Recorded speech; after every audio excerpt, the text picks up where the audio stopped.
કેમ છે મિત્રો? 31 માર્ચ 2025 નજીક આવી રહી છે, તો એ પહેલાં તમારે ઘણા મહત્ત્વના એવા income tax related point of view જોવાના હોય છે, તો ખાસ એ પહેલાં તમારે જોઈ લેવા, જેથી કરીને તમને કોઈ ફાઇનાન્શિયલ હાર્મ ન થાય. સૌથી પહેલાં તો જો તમે એડવાન્સ ટેક્સમાં આવો છો તો 31 માર્ચ પહેલાં તમે તમારો એડવાન્સ ટેક્સ પેઇડ કરી દો, જેથી કરીને તમારે રિટર્ન ફાઇલ કરતી વખતે તમારે ઇન્ટરેસ્ટ પેઇડ ના કરવું પડે.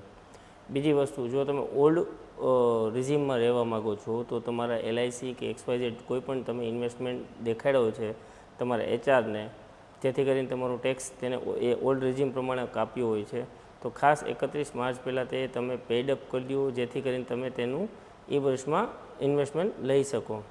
ન્યૂ રિઝીમ કે ઓલ્ડ રિઝીમમાં તમે NPSનો બેનિફિટ લઈ શકો છો, તો NPSમાં ઇન્વેસ્ટમેન્ટ કરવાનું હોય તો 31 માર્ચ પહેલાં કરી લેજો, જેથી કરીને ટેક્સમાં બેનિફિટ લઈ શકો.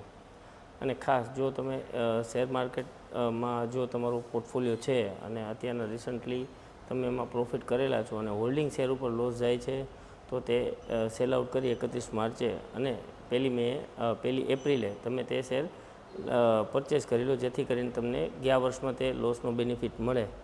આવા નવા જાણકારીભર્યો વિડીયો જોવા માટે અમારી ઇન્સ્ટાગ્રામ ચેનલને ફોલો કરો અને યુટ્યુબને સબસ્ક્રાઈબ કરો.